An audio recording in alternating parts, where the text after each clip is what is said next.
샬롬. 10월 30일 금요일 아침입니다.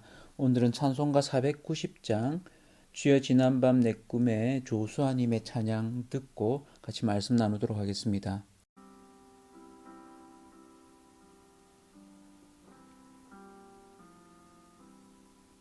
주여 지난밤 내 꿈에 배었으니 그 꿈 이루어 주옵소서. 밤과 아침에 계시로 보여주사 항상 은혜를 주옵소서. 나의 놀라운 꿈 정녕 남이 끼는 장차 그늘에 받을 편이 나의 놀라운 꿈 정녕 이루어져 주님 얼굴을 뵈보리라.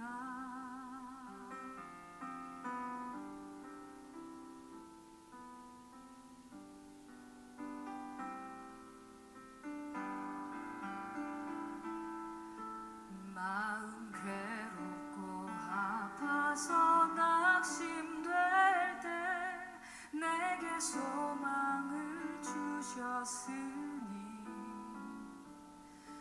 내가 영광의 주님을 바라보니 앞길 환하게 보이도다.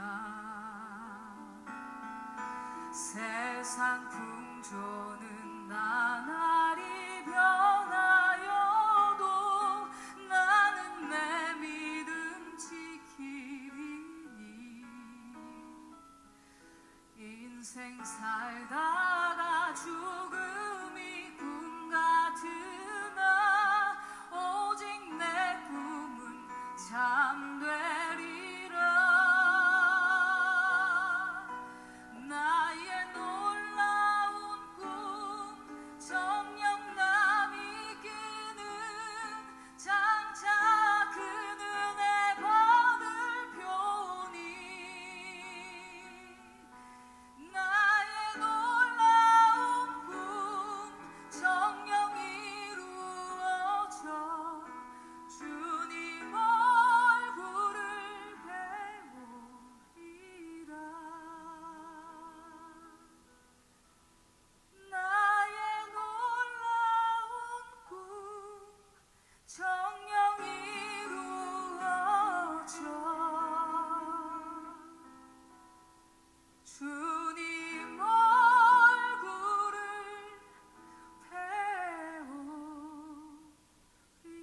뵈오리라.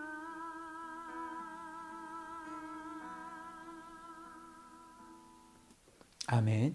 오늘은 민수기 24장 10절에서 25절까지 말씀입니다. 제가 표준 세번역으로 한번 읽어드리도록 하겠습니다. 발락은 발람에게 크게 분노하여 주먹을 불끈 쥐고 떨면서 말하였다. 내가 당신을 부른 것은 내 대적을 저주하여 달라고 부른 것이었소. 그러나 보시오, 당신은 오히려 이렇게 3번씩이나 그들에게 복을 빌어 주었소.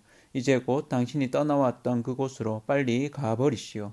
나는 당신에게 후하게 보답하겠다고 말하였어. 그러나 보시오, 주님께서 당신이 후하게 보답받는 것을 막으셨소.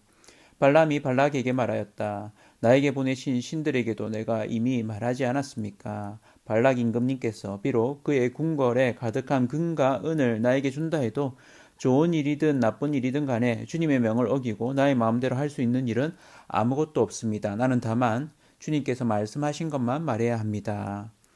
이제 나는 나의 백성에게로 갑니다. 그러나 들어보십시오. 앞으로 이 백성이 임금님의 백성에게 어떻게 할 것인지 내가 감히 말씀드리고자 합니다. 발람이 예언을 선포하였다. 보올의 아들 발람의 말이다. 눈을 뜬 사람의 말이다. 하나님 말씀을 듣는 사람의 말이다. 가장 높으신 분께서 주신 지식을 가진 사람의 말이다.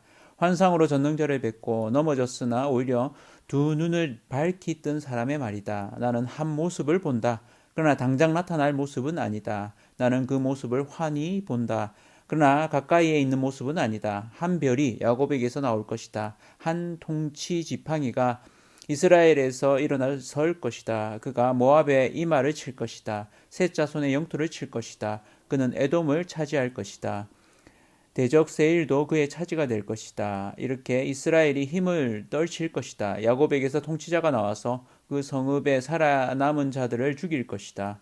또 그는 아말렉을 바라보면서 예언을 선포하였다. 아말렉은 민족들 가운데서 어뜸이었으나 마침내 그는 망할 것이다. 또 그는 가인 족속을 바라보면서 예언을 선포하였다.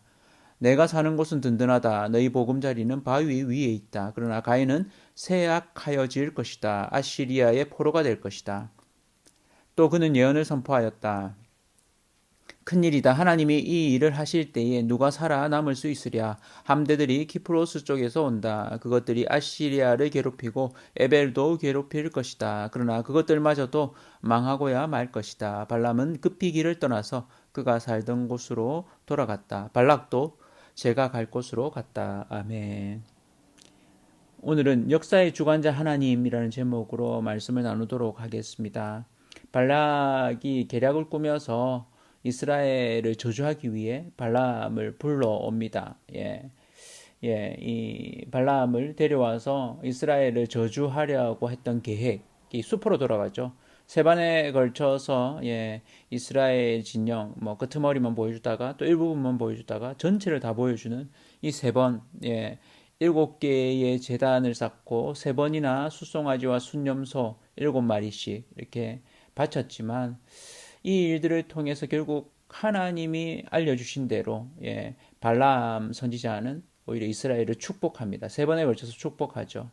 그래서 화가 난 발락은 이 발람더러 당장 집으로 돌아가라. 그리고 너에게 여러 가지 것들을 주려고 준비했지만 하나님이 막으셨다. 너에게 아무것도 주지 못한다. 라고 말합니다. 그 말을 듣고 발람은 제가 오면서도 말하지 않았습니까? 하나님이 말씀하신 대로만 제가 할 수 있습니다. 라고 이야기하면서 마지막 예언을 합니다.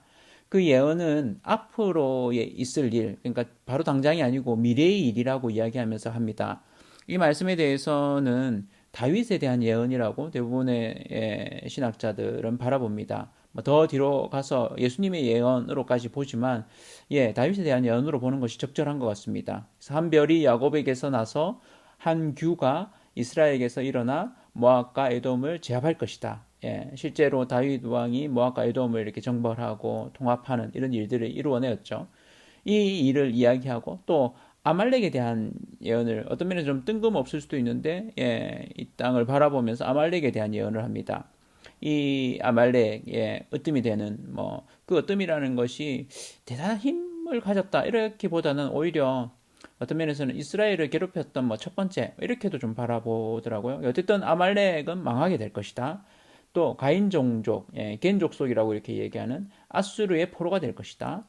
또 기띔의 배, 로마를 이야기한다고 봅니다. 그래서 로마가 일어나서 아수르와 에벨을 괴롭히고 멸망할 것이다. 에벨이 어느 민족인지는 신학자들 속에서도 알기 힘든 이런 속인데 어쨌든 이 일들 참 놀랍죠. 거짓 선지자인 발람이지만 하나님께서 개입하셔서 그가 술수를 써서 하나님의 말씀을 듣고 또 하나님이 개입하셔서 나중에는 성령이 임하여서 어제 본문이었죠. 그러니까 놀라운 일들을 보게 됩니다. 그래서 그에게 놀라운 경험이었던 것 같습니다. 하나님의 놀라운 뜻을 깨닫게 되고 그것을 알리는 그런 통로 역할을 하게 됩니다. 마치 이스라엘의 선지자 같은 그런 역할을 하게 되죠. 하나님이 필요하시다면 지금은 이스라엘과 전혀 상관없이 이스라엘은 이렇게 배경으로만 이렇게 지금 등장하고 있는데 이스라엘이 전혀 알지 못했던 이 일들이 하나님이 개입하셔서 발락과 발람 가운데 일을 하시는 이런 부분들을 보게 됩니다. 마찬가지로 우리가 어떤 부분에 있어서는 하나님이 우리 눈을 열어주셔서 하나님이 하시는 일 가운데 하나님께서 우리가 보이지 않는 곳에서 우리가 또 알지 못하는 곳에서 일하심을 믿습니다. 또한 그것뿐만 아니라 그것을 넘어서서 하나님의 일하시는 곳, 역사하시는 곳에 우리가 귀한 동력자 되기를 원합니다. 성령이 늘 충만하게 임하여서 매일의 삶 가운데 우리에게 주어진 일들을 함을 통해서 하나님의 일하심에 귀한 동력자 되는 이렇게 하나님의 비전을 바라보고 하나님의 뜻을 깨닫고 그 뜻을 이루어가는 저와 온 성도님들 되시기를 축복합니다.